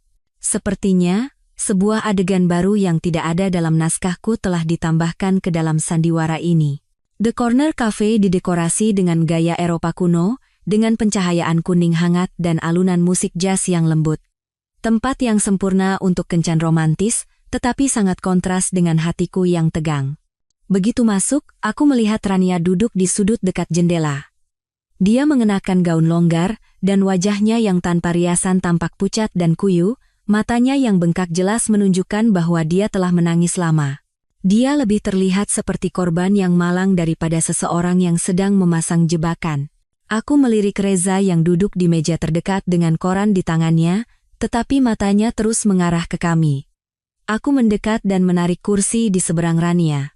15 menit, kataku dengan suara dingin tanpa emosi. Rania tersentak dan mengangkat kepalanya menatapku. Matanya berkaca-kaca. Dia tampak ketakutan, kedua tangannya terkepal erat di atas meja. Maaf, Bu. Saya tahu saya tidak pantas bicara dengan Ibu, tapi saya benar-benar tidak punya cara lain. Dia mulai terisak. Aku hanya melipat tangan dan menunggu dalam diam. Aku tidak punya waktu atau suasana hati untuk menonton sandiwaranya, langsung ke intinya saja, potongku. Rania menarik napas, mencoba menenangkan diri. Mas Baskara. Dia menyuruh saya menggugurkan bayi ini. Dia berkata sambil memegangi perutnya, dan air matanya pecah lagi. Aku tertegun sejenak. Menyuruhnya menggugurkan bayi. Bukankah mereka sudah menyelesaikannya? Apa maksudmu? Bukankah kalian sudah ke klinik? Tanpa sadar aku mengucapkan kata-kata yang mengungkapkan bahwa aku tahu, dan langsung menyesalinya. Rania menatapku dengan mata terkejut, lalu menggelengkan kepala dengan suara getir. Bukan, Bu. Waktu itu saya keguguran karena kondisi kesehatan saya. Tapi sekarang saya hamil lagi, dan kali ini Mas Bas tidak menginginkan anak ini. Rasanya seperti tersengat listrik. Hamil lagi? Sedalam itukah hubungan mereka? Dan Baskara, yang selalu mengatakan mencintai anak-anak, kini dengan dingin ingin membuang darah dagingnya sendiri. Apa yang dia katakan? Suaraku sedikit bergetar. Dia bilang sekarang bukan waktunya, isak Rania. Dia akan segera dipromosikan menjadi wakil direktur utama dan tidak boleh ada skandal apapun. Pesta ulang tahun pernikahan ke-10 yang akan datang sangat penting, presdir dan jajaran direksi akan datang semua. Dia harus menjaga citra suami dan kepala keluarga yang sempurna.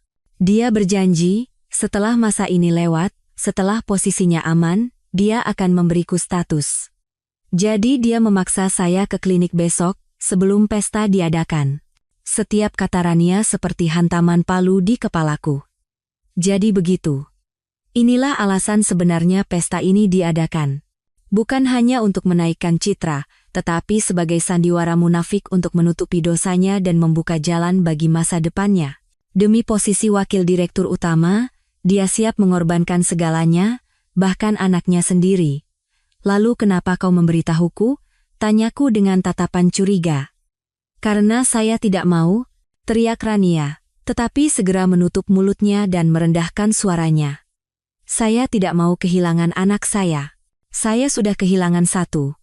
Saya tidak bisa kehilangan lagi. Saya sudah memohon padanya, tapi dia tidak mau dengar. Dia mengancam, jika saya tidak menurut, dia akan meninggalkan saya dan anak ini, dan membuat saya tidak bisa hidup tenang di Jakarta. Dia menatapku dengan tatapan putus asa. Bu Saras, ibu orang baik kan? Saya tahu saya salah telah masuk ke dalam rumah tangga ibu. Tapi tolong bantu saya. Hanya ibu yang bisa menghentikannya, tolong katakan padanya ibu tahu segalanya. Katakan padanya jika dia menyakiti anak ini, ibu tidak akan memaafkannya. Dia takut pada ibu. Dia takut kehilangan ibu, takut kehilangan semua yang ibu berikan padanya, hanya kata-kata ibu yang akan didengarnya. Aku duduk termangu. Pikiranku kusut. Sekarang aku mengerti. Rania datang menemuiku bukan untuk menjebak, melainkan untuk meminta bantuan. Dia mencoba menggunakan aku sebagai kartu terakhirnya untuk melindungi anaknya. Dia telah menghitung dengan tepat bahwa sebagai seorang wanita, sebagai seseorang yang juga mendambakan anak, aku tidak akan tega membiarkan nyawa tak berdosa direnggut. Ironis sekali, aku hampir tertawa. Wanita simpanan yang telah menghancurkan rumah tanggaku, kini datang memohon pada istri sah untuk menyelamatkan darah daging hasil pengkhianatan. Apa yang harus kulakukan? Membantunya? Itu berarti anak dari suamiku dan selingkuhannya akan lahir. Kehadiran anak itu akan selamanya menjadi luka dan aib bagiku. Tetapi jika tidak membantunya, aku akan hidup dengan rasa bersalah karena secara tidak langsung menyebabkan kematian nyawa yang tidak berdosa. Aku menatap mata Rania yang berlinang air mata dan perutnya yang mulai membuncit. Anak itu tidak bersalah. Yang bersalah adalah kami, orang-orang dewasa. Aku menarik napas dalam-dalam. Sepertinya rencanaku butuh sedikit penyesuaian. Sandiwara ini harus menghadirkan aktor lain, dan aktor itu bukanlah aku. Saat meninggalkan kafe, dengan hati yang berat aku menghitung berbagai kemungkinan. Pertemuan dengan Rania telah membawaku ke dalam situasi dilema. Rencana balas dendam yang telah kususun dengan susah payah kini goyah oleh variabel yang tidak kuduga, variabel bernama nyawa tak berdosa. Reza menungguku di luar dengan wajah cemas. Bagaimana? Apa yang dia katakan? Bukan jebakan? Aku menggelengkan kepala dan menceritakan semuanya pada Reza. Reza juga tercengang. Dia terdiam lama, lalu menghela napas. Benar-benar kacau. Baskara. Dia bukan manusia lagi. Jadi, apa rencanamu? Aku menatap ke depan. Sebuah keputusan besar perlahan mengeras di benakku. Reza, aku tidak bisa membiarkan anak itu celaka. Siapapun ibunya, meskipun anak itu lahir dari pengkhianatan, dia tetaplah seorang anak. Dia berhak hidup. Reza mengangguk. Di matanya tersirat rasa hormat. Aku tahu kau akan berkata begitu. Kau selalu seperti itu. Terlalu baik. Bukan, aku tidak baik, potongku dengan dingin. Aku hanya tidak ingin menjual nuraniku hanya untuk membalas dendam pada satu orang yang tidak berharga. Anak itu akan kuselamatkan. Tapi bukan dengan cara yang diinginkan Rania. Aku tidak akan turun tangan. Aku tidak akan berbicara langsung dengan Baskara. Aku akan membuat orang lain melakukannya. Orang lain? Siapa? Tanya Reza terkejut. Ibunya Baskara, kataku dengan senyum penuh arti. Hanya beliau yang bisa menghentikan putranya. Dan kehadiran anak ini akan menjadi kejutan terbesar baginya. Rencanaku mulai berubah. Kini bukan lagi sekadar mengungkap kebenaran, tetapi akan menjadi perang psikologis yang jauh lebih rumit. Aku sangat mengenal ibu mertuaku. Beliau adalah wanita dengan nilai-nilai tradisional, yang menjunjung tinggi kehormatan keluarga di atas segalanya, dan sangat mendambakan cucu sebagai penerus keluarga. Selama 10 tahun aku dan Baskara belum memiliki anak, itu selalu menjadi kekhawatiran terbesarnya. Dia berkali-kali menyarankanku untuk memeriksakan diri, mengatakan bahwa garis keturunan keluarga ini tidak boleh putus. Sekarang, jika dia tahu bahwa putranya tidak hanya berselingkuh, tetapi juga punya anak di luar nikah, dan bahkan berniat membuang darah dagingnya sendiri, bagaimana reaksinya? Kekecewaan, kemarahan, dan mungkin rasa bersalah karena gagal mendidik putranya. Semua emosi itu akan menjadi pukulan telak bagi wanita yang begitu bangga dengan keluarganya itu. Aku menceritakan rencana baruku pada Reza. Dia tampak sangat tertarik, 2 burung dengan 1 batu. Menyelamatkan anak itu dan mengguncang internal keluarganya. Cerdas sekali. Lalu bagaimana caranya agar ibu mertuamu secara tidak sengaja mengetahui fakta ini? Tanya Reza. Serahkan padaku, kataku. Sore itu, dengan menggunakan ponsel sekali pakai, aku mengirimkan sebuah pesan teks anonim kepada ibu mertuaku. Isinya sangat singkat. Ibu, jika ingin tahu kenapa sampai sekarang belum menimang cucu, datanglah ke The Corner Cafe, meja nomor 7, pukul 4 sore ini. Sebuah kejutan luar biasa menanti Anda. Aku tahu, dengan sifatnya yang penuh rasa ingin tahu dan curiga, ibu mertuaku tidak akan mengabaikan pesan misterius ini, dan aku menelepon Rania lagi. Aku mengatakan bahwa aku tidak akan turun tangan langsung, tetapi aku punya cara untuk membantunya. Aku menyuruhnya datang ke kafe yang sama, di waktu yang sama, dan menceritakan semua fakta tentang Baskara yang memaksanya melakukan aborsi kepada temanku yang akan menemuinya di sana. Aku mengatakan bahwa temanku itu akan membantunya. Rania yang putus asa setuju tanpa curiga sedikit pun. Tepat pukul 4 sore, aku dan Reza berada di dalam mobil yang diparkir di seberang kafe, mengamati segalanya melalui teropong kecil. Ibu mertuaku tiba lebih dulu. Dia mengenakan pakaian mewah, tetapi ekspresinya tegang dan dia terus melihat sekeliling. Dia duduk tepat di meja nomor 7. Beberapa menit kemudian, Rania tiba. 2 wanita, yang satu tua dan yang satu muda. Yang satu adalah ibu dari istri sah putranya, yang lain adalah selingkuhan dalam bayang-bayang, duduk berhadapan. Awalnya, Rania tampak terkejut bahwa temanku adalah seorang wanita tua, tetapi dia tidak punya pilihan lain, dia mulai bercerita. Awalnya ragu-ragu, tetapi kemudian semakin terbawa oleh rasa sakit hati dan kesedihan. Kami tidak bisa mendengar percakapan mereka, tetapi kami bisa melihat dengan jelas perubahan ekspresi ibu mertuaku dari balik kaca. Dari terkejut, menjadi ngeri, lalu marah dan syok hingga pucat pasi. Dia melompat berdiri, menunjuk-nunjuk wajah Rania sambil sepertinya memarahinya. Rania juga tidak lagi menunjukkan sisi lemahnya, dia bangkit dan melawannya. Percakapan berubah menjadi perdebatan. Akhirnya, ibu mertuaku, yang selalu berlagak anggun dan berwibawa, tidak bisa lagi menahan emosinya. Dia terhuyung-huyung dan berlari keluar kafe. Wajahnya kosong, seperti orang yang kehilangan jiwa. Selesai, kata Reza sambil menurunkan teropongnya. Bom pertama sudah meledak. Aku memandangi punggung ibu mertuaku. Tidak ada rasa puas di hatiku. Hanya ketenangan yang dingin. Ini baru permulaan, Bu. Mimpi buruk keluarga Anda baru saja dimulai. Hari pesta ulang tahun pernikahan ke-10 kami akhirnya tiba. Convention Hall Hotel dihias megah seperti istana. Lampu kristal yang menyilaukan, dekorasi bunga segar yang besar, dan alunan musik merdu dari kuartet gesek menciptakan suasana mewah dan agung. Para tamu, yang terdiri dari tokoh-tokoh terkemuka dari dunia bisnis dan politik, saling bersulang sampanye dan mengucapkan selamat.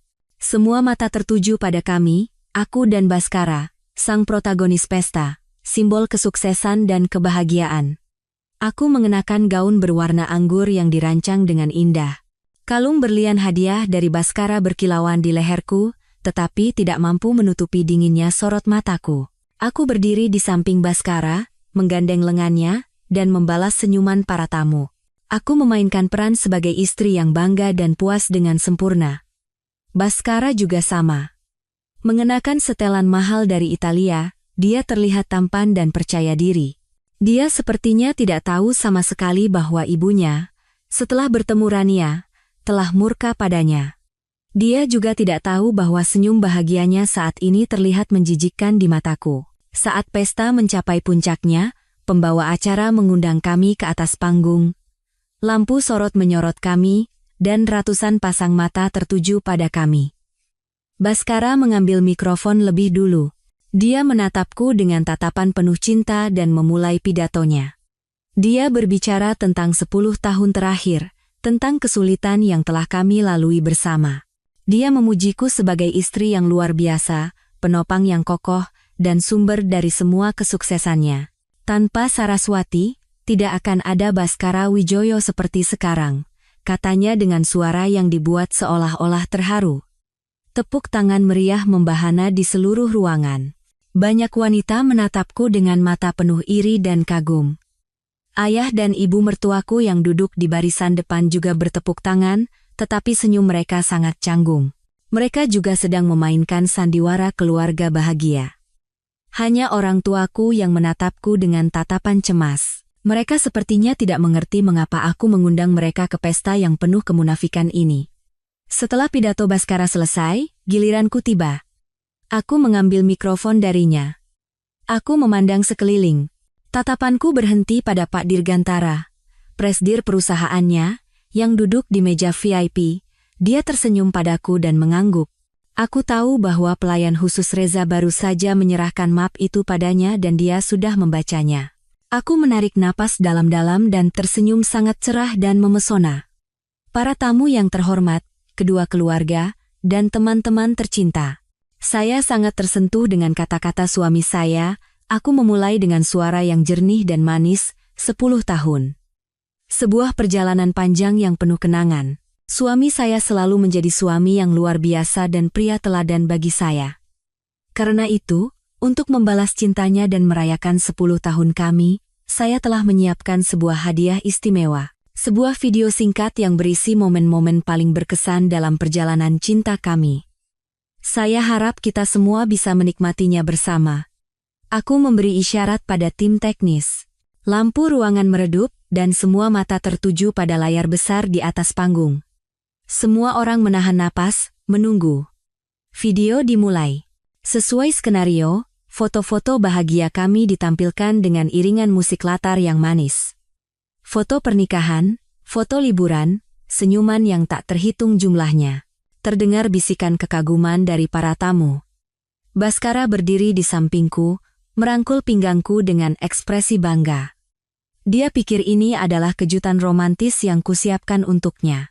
Tetapi kemudian, musik tiba-tiba berhenti, dan layar menjadi hitam. Seluruh ruangan bingung. Baskara juga menoleh padaku dengan tatapan heran. Ada masalah, sayang. Aku tidak menjawab, hanya tersenyum tipis. Tepat pada saat itu, layar kembali menyala. Tapi bukan foto bahagia, melainkan pemandangan jelas dari depan klinik bersalin anugerah. Tidak ada musik latar. Hanya suara hujan yang dingin dan suara klakson mobil, seluruh ruangan membeku. Semua orang menahan napas. Dan video Baskara yang dengan lembut memapah Rania masuk ke klinik muncul dengan sangat jelas. Senyum di bibir Baskara membeku. Dia melepaskan tangannya dari pinggangku, dan wajahnya mulai berubah. Video terus menampilkan adegan Baskara mencium kening Rania dalam gerakan lambat. Dan pada saat yang sama, percakapan WhatsApp mereka muncul diperbesar di layar. "Mas, jadi gimana? Masa anak kita nanti tumbuh tanpa ayah? Sabar ya, setelah masa ini lewat, aku akan memberimu status, aku janji." Suara gemuruh seperti sarang lebah yang pecah mulai terdengar. Tatapan kagum dan iri berubah menjadi tatapan ngeri, syok, dan hinaan yang tertuju pada Baskara. Ayah dan ibu mertuaku yang duduk di bawah, wajahnya pucat seperti kertas. Ibu mertuaku menunjuk ke panggung dengan tangan gemetar, tidak bisa berkata-kata. Video belum berakhir. Adegan terakhir adalah surat perjanjian jual beli apartemen Taman Cendana atas nama Rania Alicia, dengan jumlah uang muka 300 juta rupiah yang dilingkari dengan warna merah. Layar berhenti di situ, dan kemudian muncul sebaris kalimat, "Mas Baskara, ini hadiah ulang tahun ke-10 dariku untukmu. Suka?" Seluruh ruangan meledak. Keheningan pecah menjadi keributan yang tak terkendali. Sandiwara telah mencapai puncaknya. Bom yang telah kusiapkan dengan tenang akhirnya meledak di tengah-tengah acara, di depan orang-orang terpenting dalam hidup dan karier Baskara. Kekacauan menelan pesta yang megah itu. Lampu panggung masih terang, tetapi kini bukan lagi menyoroti pasangan bahagia, melainkan mengungkap sebuah tragedi yang memilukan. Keributan semakin besar, tatapan penasaran, jari-jari yang menunjuk, semuanya mengarah pada Baskara. Dia berdiri terpaku di atas panggung. Seluruh tubuhnya gemetar, keringat dingin membasahi keningnya. Wajahnya yang biasanya tampan dan berkelas kini berubah menjadi topeng syok, amarah, dan aib. Dia menoleh padaku. Kedua matanya yang memerah menatapku tajam. "Saraswati, kau. Beraninya kau." Teriaknya dengan gigi bergemeletuk. Suaranya pecah. Aku menatap lurus ke matanya. Tanpa sedikit pun rasa takut. Sorot mataku dingin dan tenang, seperti seorang hakim yang menatap terdakwa. "Kenapa kau pikir aku tidak berani?" Tanyaku balik. Suaraku tidak keras, tetapi jelas dan tegas, cukup untuk mengalahkan semua kebisingan di sekitar. "Kau berani menipuku, menginjak-injak 10 tahun kita, dan menggunakan uangku untuk membiayai wanita lain. Kenapa aku tidak berani menunjukkan wajah aslimu pada semua orang?" Di barisan depan, kekacauan lain terjadi. Ayah mertuaku, yang selalu menjaga wibawanya, tidak bisa berdiri tegak. Dia memegangi dadanya, dan terengah-engah, wajahnya membiru. Ibu mertuaku menjerit dan pingsan. Orang-orang di sekitarnya bergegas membantunya dan memanggil ambulans. Sandiwara keluarga bahagia yang mereka jaga dengan susah payah hancur berkeping-keping hanya dalam beberapa menit. Namun, reaksi paling menentukan datang dari Pak Dirgantara. Pria paling berkuasa di ruangan itu tidak panik, dia hanya berdiri dengan tenang. Wajahnya mengeras, dan tatapan tajamnya seperti pisau mengarah pada Baskara. Tanpa sepatah kata pun, dia menggelengkan kepala sekali dengan ekspresi penuh kekecewaan dan penghinaan. Lalu dia berbalik dan dengan tegas meninggalkan ruangan, meninggalkan kekacauan itu. Kepergiannya bagaikan vonis mati. Vonis yang mengakhiri masa depan dan karier yang begitu didambakan Baskara. Posisi wakil direktur utama dan segalanya, tidak ada yang tersisa. Semuanya lenyap seperti asap. Melihat Pak Dirgantara pergi, Baskara seolah tersadar dari keterkejutannya. Rasa malu berubah menjadi amarah yang membabi buta. Dia kehilangan akal sehat, berlari ke arahku, dan mengangkat tangannya. "Akan kubunuh kau." Tapi sebelum tangannya menyentuhku, sebuah bayangan melompat ke atas panggung dan menghalangi di depanku. Reza. Dia sudah berada di samping panggung. "Baskara, kau gila?" geram Reza sambil mencengkeram lengan Baskara. "Kau mau melakukan kekerasan di depan banyak orang seperti ini? Kau sudah tidak waras? Lepaskan. Ini urusan rumah tanggaku." Baskara meronta-ronta, tetapi petugas keamanan hotel segera datang. Mereka dengan cepat melumpuhkan Baskara dan menyeretnya turun dari panggung. Dia terus memberontak dan memaki-maki seperti binatang buas yang terperangkap. Pesta ulang tahun pernikahan ke-10 berakhir dengan cara yang tidak bisa lebih tragis lagi. Para tamu berbisik-bisik dan bergegas pergi. masing-masing membawa pulang gosip skandal yang heboh. Di ruangan yang kosong itu, hanya tersisa aku, Reza, dan keluargaku. Ayah dan ibuku berlari ke atas panggung dan memelukku erat. "Nak, kamu tidak apa-apa?" isak ibuku. Aku menggelengkan kepala dan bersandar di pelukan ibuku. Perasaan hangat dan aman menyelimutiku. Akhirnya, beban berat itu terangkat. "Aku tidak apa-apa, Bu. Semuanya sudah berakhir." Ayah menatapku dengan tatapan kasihan sekaligus bangga. Dia hanya menepuk bahuku dengan ringan. Aku tahu ayah mengerti dan mendukung keputusanku. Setelah situasi sedikit terkendali, kami pindah ke ruang tunggu terpisah. Barulah di sana aku bisa duduk dan menghela napas panjang. Pertempuran terbesar telah berakhir, tetapi aku tahu proses hukum yang rumit masih menanti. "Terima kasih, Reza," kataku dengan tulus. "Tanpamu, aku tidak akan pernah bisa melakukannya." Heza tersenyum tipis. "Antar teman saja, yang penting sekarang kau bebas, kau telah melakukan hal yang sangat berani." Saat itu, pintu ruang tunggu terbuka dengan kasar. Baskara. Dia sepertinya sudah lebih tenang, tetapi penampilannya menyedihkan. Setelannya kusut, rambutnya acak-acakan. Dia tidak lagi beringas. Dia hanya berdiri di ambang pintu, menatapku dengan mata kosong. Dua petugas keamanan menahannya, tetapi dia sendiri sepertinya tidak punya tenaga untuk membuat keributan lagi.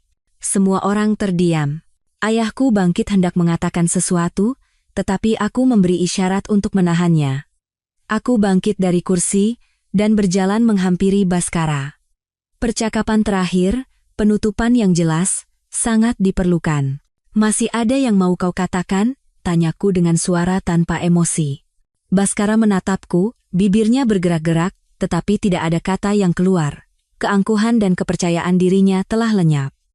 Dia kini hanyalah seorang pecundang yang menyedihkan. "Kenapa?"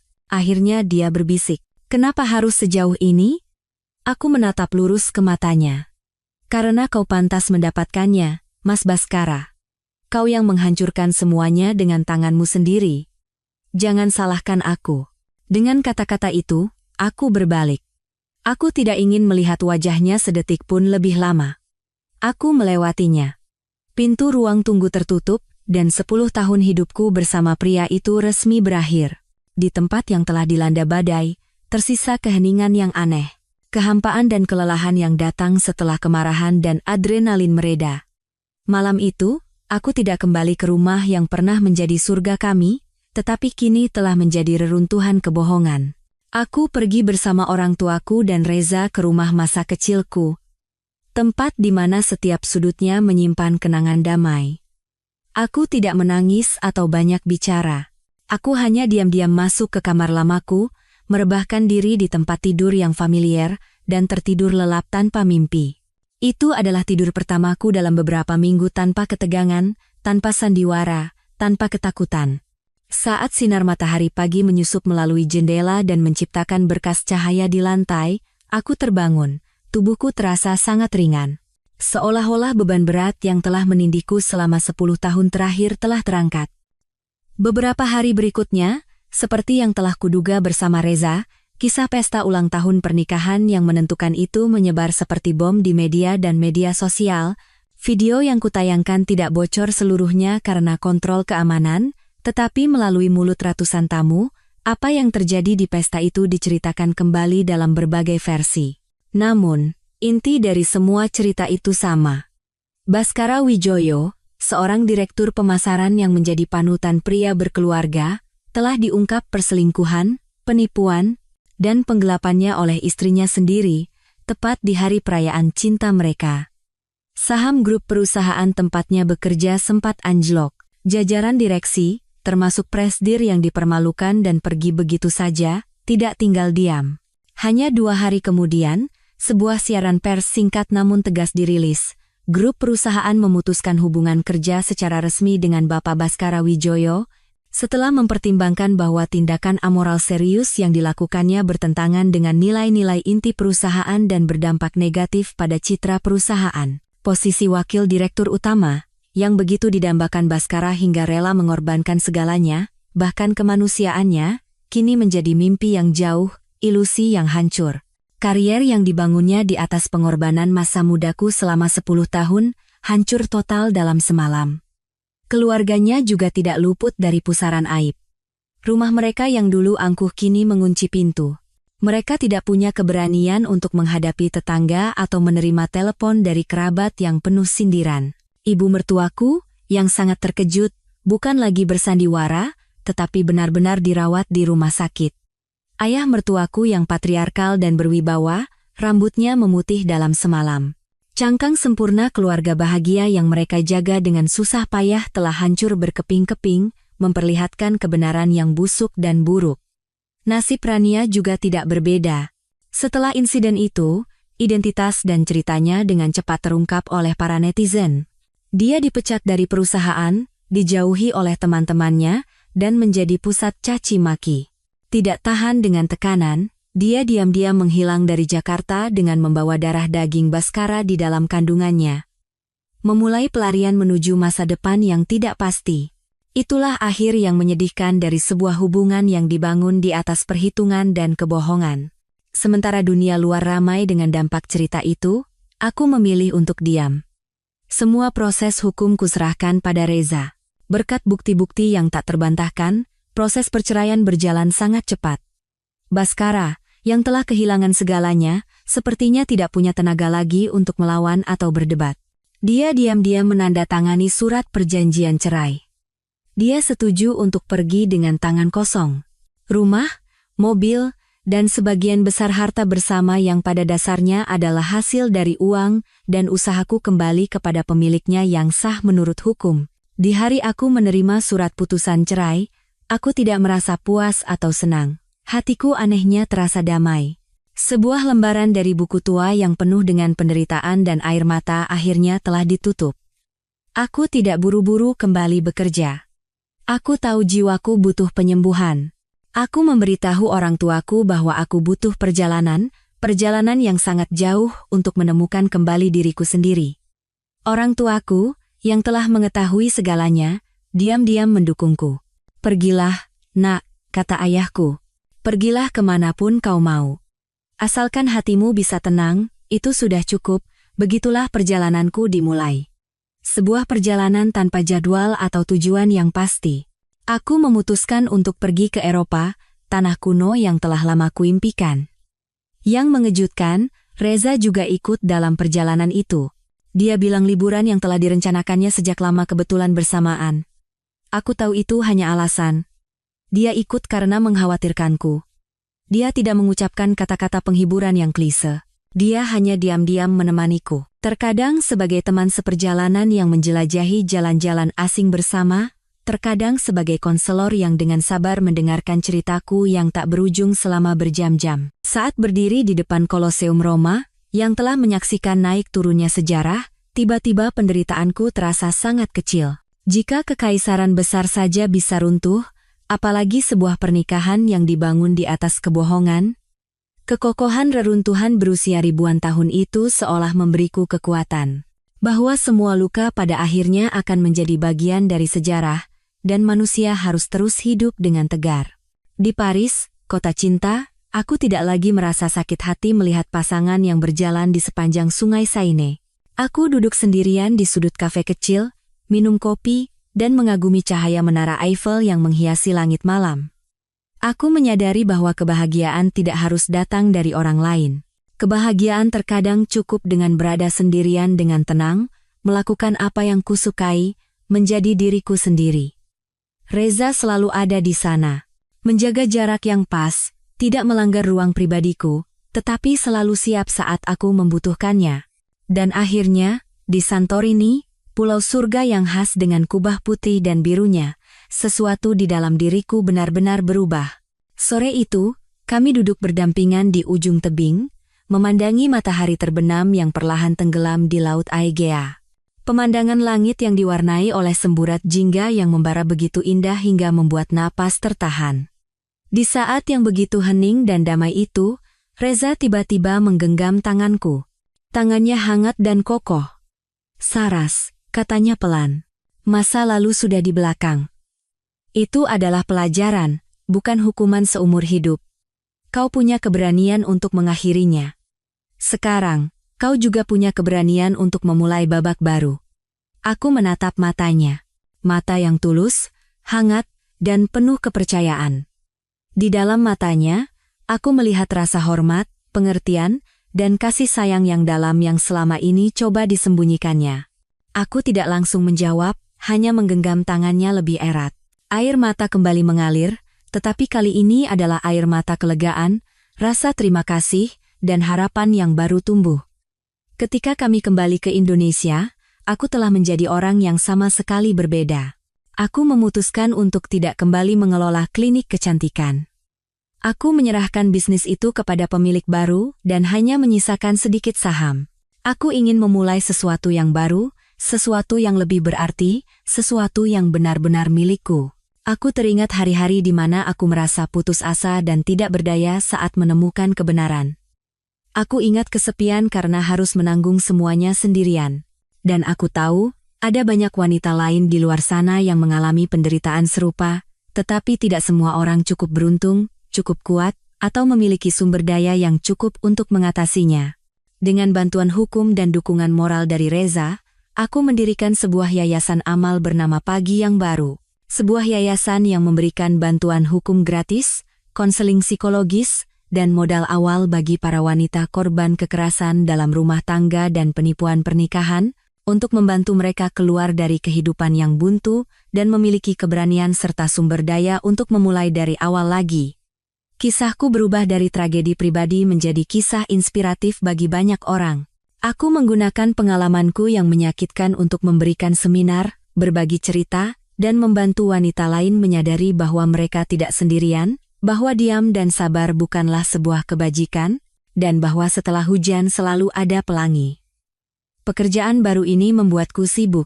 Setiap kali satu kasus berhasil diselesaikan dan aku melihat seorang wanita kembali tersenyum, aku merasakan kegembiraan dan kepuasan yang tidak akan pernah bisa didapatkan dari uang atau jabatan. Aku telah menemukan tujuan hidupku. Beberapa tahun kemudian, di sebuah acara penggalangan dana untuk Pagi Yang Baru, aku tidak sengaja bertemu dengan Baskara. Dia bukan lagi direktur yang berkelas dan angkuh seperti dulu. Dia terlihat jauh lebih tua dan kuyu, dengan uban di rambutnya. Dia bekerja sebagai sales di sebuah perusahaan kecil. Dia tidak diundang, mungkin hanya ikut dengan tamu lain.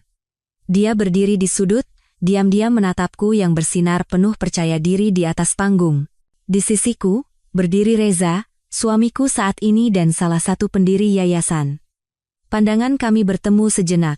Di matanya tidak ada lagi kebencian atau amarah.